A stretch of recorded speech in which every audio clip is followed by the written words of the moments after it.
ओम श्री गणेशाय नमः। श्रीमत्स्य महापुराणे यात्रा निमित्ते स्वप्नाध्यायो नाम दिक्दिशतमोऽध्याय। मनुरुवाच स्वप्नज्ञानं कथं देव कम्ने प्रत्युस्थिते दृश्यन्ते विविधाकारा कथं तेषां फलं भवेत्। मत्स्यवाच इदानीं कथयिष्यामि निमित्तं स्वपनदर्शने नाभिविन्यान्य गात्रेषु तृणवृक्षसमुद्रवा चूर्णं मूर्धनं कास्यानां मुण्डनं नग्नता तथा मलिनाम्बरधारित्वमभयं पङ्कदिग्धतता उचात प्रपत्तनं चैव दोलारोहणमेव च अर्जनं पक्लोहानां हयानामपि मारणं रक्तपुष्पद्रुमाना च मण्डलस्य तथैव च वराहक्षरखरोराष्ट्राणां तथा चारोहणक्रिया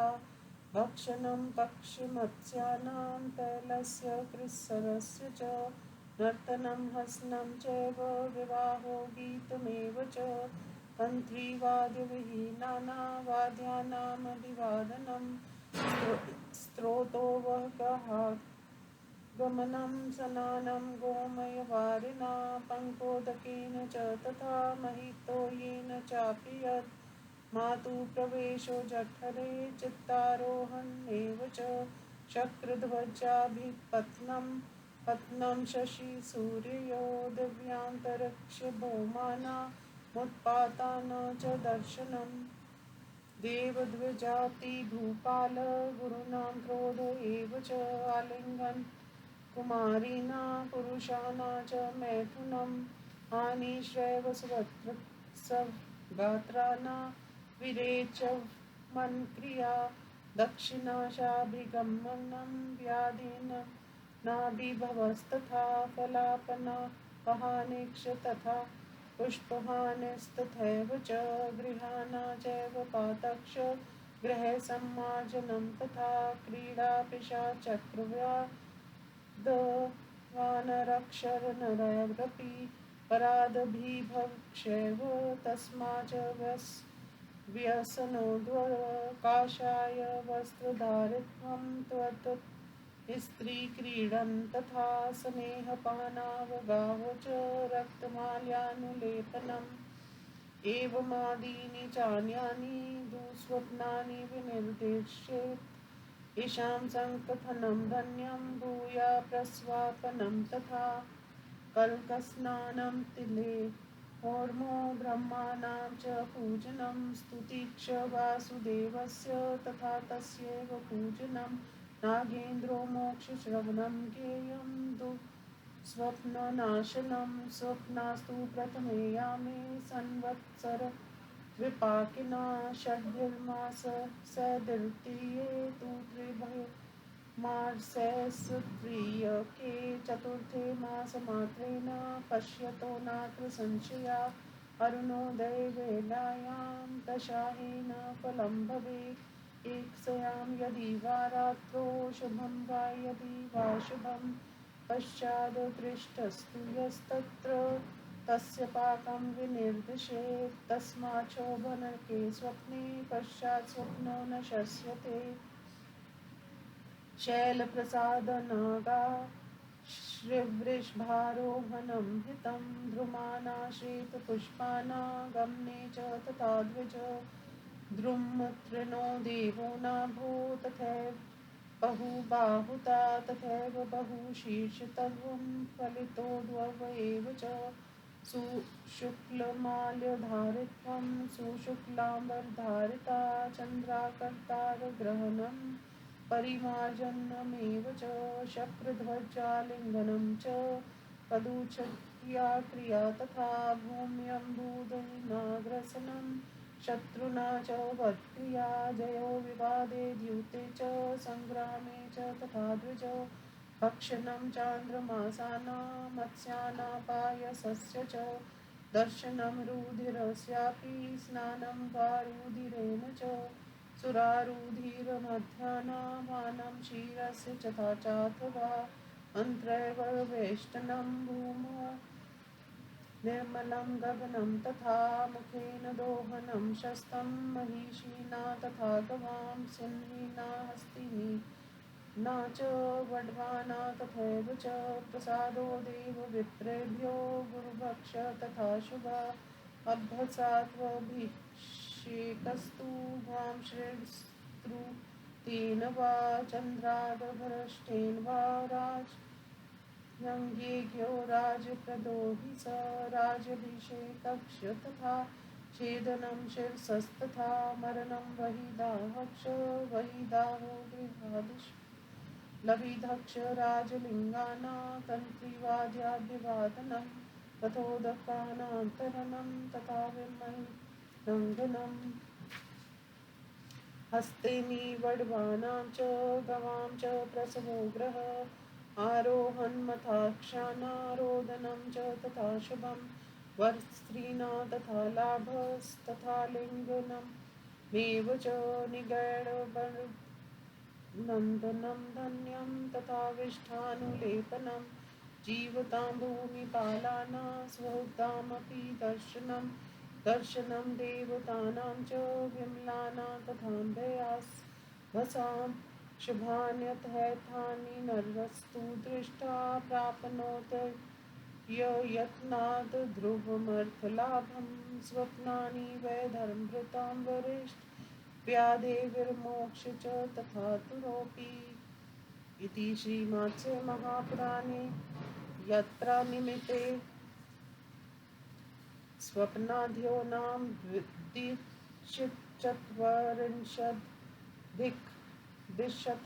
अध्याय। हिंदी अनुवाद। मनु जी ने पूछा, देव, यात्रा के समय के स्वप्न का वृतांत कैसा है? विविध प्रकार के वैसे योग ही स्वप्न अनेक दिखाई पड़ते हैं, उनका फल कैसा होता है, बतलाएं। मत्स्य भगवान ने कहा, मनु, अब मैं स्वप्नों के शुभाशुभ लक्षणों को बतला रहा हूँ। नाभि के अतिरिक्त अन्य अंगों में तृण एवं वृक्ष का उगना, मस्तक पर कांसे का फूटा जाना, कुंडन नग्नता, मलिन वस्त्रों का धारण करना, तेल लगाना, खींच में धंसना, लेप ऊंचे स्थान से गिरना, झूले पर चढ़ना, कीचड़ और लोहे को इकट्ठा करना, घोड़ों को मारना, लाल पुष्प वाले वृक्षों, मंडल शिखर, वीच, गधे और ऊँटों पर चढ़ना, पक्षी, मछली तथा तेल और खिचड़ी का भोजन, नाचना, हंसना, विवाह, गायन, वीणा को छोड़कर अन्य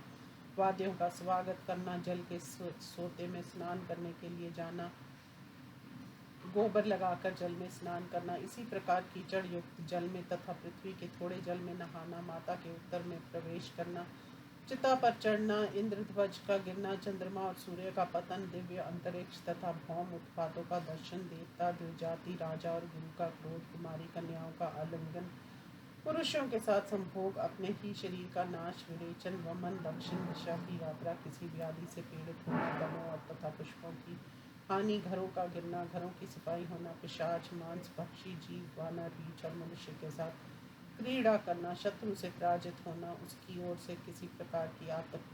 आपत्ति का प्रकट होना, काशाय वस्त्र को धारण करना अथवा वैसे वस्त्र वाली स्त्री के साथ क्रीड़ा करना, तेल पान या उसी में स्नान करना, लाल पुष्प और लाल चंदन को धारण करना तथा इनके अतिरिक्त अन्य भी बहुत से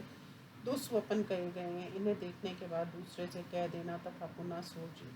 जाना कल्याणकारक है। ऐसे स्वप्न देखने पर खली लगाकर स्नान, तिल से हवन और ब्राह्मणों का पूजन करें। भगवान वासुदेव की स्तुति, उनकी पूजा और गजेंद्र मोक्ष की कथा का श्रवण आदि का दुस्वप्न का नाशक समझना चाहिए। रात्रि के पहले पहर में देखे गए स्वप्न देखने वाले को निस्संदेह 1 वर्ष में, दूसरे पहर में देखे गए 6 महीने में, तीसरे पहर में देखे गए 3 महीने में तथा चतुर्थ पहर में देखे गए 1 महीने में फल देते हैं। सूर्य उदय के समय देखे जाने पर 10 दिन में ही फल प्राप्त होता है। यदि एक ही रात में शुभ और अशुभ दोनों प्रकार के स्वप्न दिखाई पड़े तो उनमें जो पीछे दिखा पड़ा हो उसी का फल कहना चाहिए। इसलिए शुभ स्वप्न के देखने पर मनुष्य को पुनः नहीं सोना चाहिए। द्विज, पर्वत, राजमहल, हाथी, घोड़ा, वृषभ, इन पर आरोहण करना हितकारक है तथा श्वेत पुष्पों वाले वृक्षों पर चढ़ना शुभ प्रद है। नाभि में वृक्ष और तृण का उत्पन्न होना, अनेक बाहुओं का होना, अनेक सिरों का होना, फलदान उद्भिज्जों का दर्शन, सुंदर श्वेत माला धारण करना, श्वेत वस्त्र पहनना, चंद्रमा, सूर्य और ताराओं को हाथ से पकड़ना या उन्हें स्वच्छ करना, इंद्रधनुष का आलिंगन करना या ये क्या उसे ऊपर उठाना, पृथ्वी और समुद्रों को निगलना, शत्रुओं का संहार करना, संग्राम, विवाद और जुए में जीतना, कच्चा मांस, मछली और घी का खाना, रक्त का दर्शन या रक्त से स्नान, मदिरा, रक्त, मत अथवा दूध का पीना, अपनी आंतों से पृथ्वी को बांधना, निर्मल आकाश को देखना, भैंस, गाय, सहिनी, हथनी तथा घोड़ियों को मुख से दूहना, देवता, गुरु और ब्राह्मणों की प्रसन्नता, ये स्वपन शुभदायक होते हैं। राजा गहूं के सींग से चूने वाले अथवा चंद्रमा से गिरे हुए जल से अभिषेक होना राज्य प्रदत्त समझना चाहिए। राजाभिषेक, सिर का कटना, मृत्यु, अग्नि का प्रज्वलित होना या घर में आग लगना, राज चिन्हों की प्राप्ति, वीणा का स्वर सुनाई पड़ना, जल में तैरना, दुर्गम स्थानों को पार करना, घर में हथनी, घोड़ा तथा गायों का बच्चा देना, घोड़े पर सवार होना तथा रोना, ये स्वपन शुभदायक होते हैं। सुंदरी स्त्रियों की प्राप्ति तथा उनका आलिंगन, जंजीरों द्वारा बंधन, मल का लेपन, जीवित राजाओं तथा मित्रों का दर्शन, देवताओं तथा निर्मल जल का दर्शन, ये स्वप्न शुभ कहे गए हैं। धर्मधारियों में श्रेष्ठ राजन मनुष्य इन शुभदायक स्वप्नों को देखकर बिना प्रयास के ही निश्चित रूप में धन प्राप्त कर लेता है तथा रोगग्रस्त व्यक्ति भी रोग से मुक्त हो जाता है। इस प्रकार श्री मत्स्य महापुराण में यात्रा प्रसंग में स्वपन विवेक नामक 242वां अध्याय संपूर्ण हुआ। ओम नमः शिवाय।